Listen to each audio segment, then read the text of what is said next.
Hey folks, Wally DM here, and today we're going to take a look at a complex trap that you can find in the Book of Many Things. Now this is a 5th edition complex trap, so that means we're going to roll for initiative, and every time on initiative count 20, our characters are going to take some damage from this big ol' heat source that is in the ceiling, and it's going to cause radiant damage. This is going to be like they're trapped in the heat burner or the warm burner of a fast food restaurant. The characters are going to be cheeseburgers. So with that in mind, the clock is going to be ticking as the characters are going to take a look at 3 different corridors. One's got a key, one's got a valuable silver orb, and one is a giant skull that's going to provide the way out of here. Will they make it before they die of heat stroke and lose all of their hit points, or are they going to get out just in time? Let's find out how to run this complex trap, the Surface of the Sun, in the Book of Many Things. So the Surface of the Sun trap is a magical trap intended for 1st to 4th level characters and considered dangerous. When they enter this area, they're going to see thick vines that cover the walls of this high ceiling chamber. The chamber splits into 3 long parallel hallways separated by brick walls that don't quite reach the ceiling. The ceiling emits a scorching, fiery light. At the far end of the rightmost hall, a large golden key is mounted on a sword rack. At the end of the middle hall is a pedestal shaped like a hand with a silver orb. The wall at the end of the leftmost hall is molded into the shape of a large skull whose nose cavity looks like a keyhole. Now to give you an idea of some of the overall dimensions, each of these corridors are going to be 15 feet across and they're going to be 100 feet long. The ceiling itself is going to be 50 feet high and each of the brick walls are going to be 40 feet tall. So that's going to leave a 10-foot gap at the top.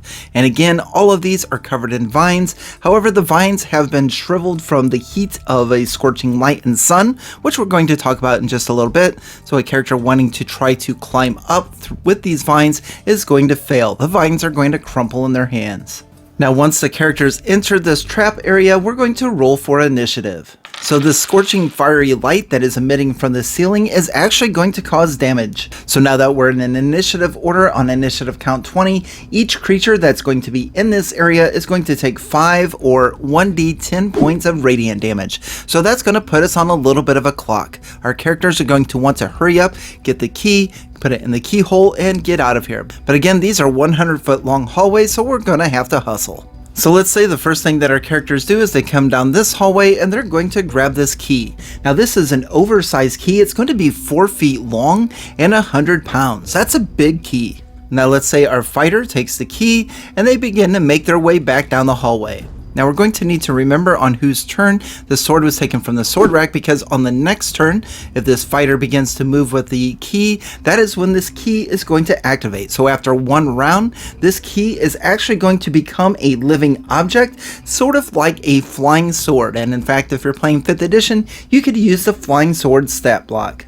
Now this key only has one intention, and it's going to do everything that it can to return itself to the stand. If that means trying to dash or attack, it's going to do so. Now if this key is destroyed and reduced to 0 hit points, then it's going to need to be repaired. So if the characters were to take the pieces of the key, then they could attempt to repair it with something like a mending spell, and then be able to put it into the skull and escape this area. So to recap what we have so far, our characters have entered this room and there's a scorching fiery light coming from the ceiling. We're going to roll for initiative, and on initiative count 20, the heat from this light source that's encompassing the entire area is going to cause a d10 of damage to everyone in the room. Our characters need to run down this 100-foot hallway, grab this oversized key, which is 4 feet long and 100 pounds. They need to bring it all the way back over here to the skull, and this oversized key is going to fit into the skull sculpture's nose. Inserting the key and turning it clockwise is going to unlatch a door,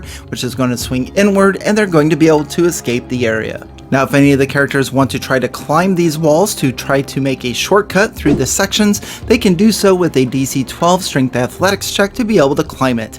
And just as a reminder, they are covered with vines, but pulling on any of these vines, they're just going to crumble in their hands. They've been scorched by the heat. So we've covered everything that's important in this trap except for one thing, and that's the silver orb that's being held by the hand at the end of the middle hallway. So let's say our characters develop a plan. 2 of them are going to try to get the key, and let's not forget that after the first round this is going to become animated, so they're going to have their hands full with that. But let's say our sorceress runs down the end of the middle hallway and is going to take this silver orb. It does look like valuable treasure. Now this silver orb is clutched in talons or in this hand, and the pedestal that it's sitting on is actually a trap itself. Now, any character that touches a silver orb is going to activate the trap of the talon or this hand. When this happens, the hand or the talons is immediately going to drop the silver orb, and it's going to grab or clutch whoever tried to grab it. In this case here, the sorceress is going to be the victim of this trap. They're going to take 11 or 2d10 of slashing damage,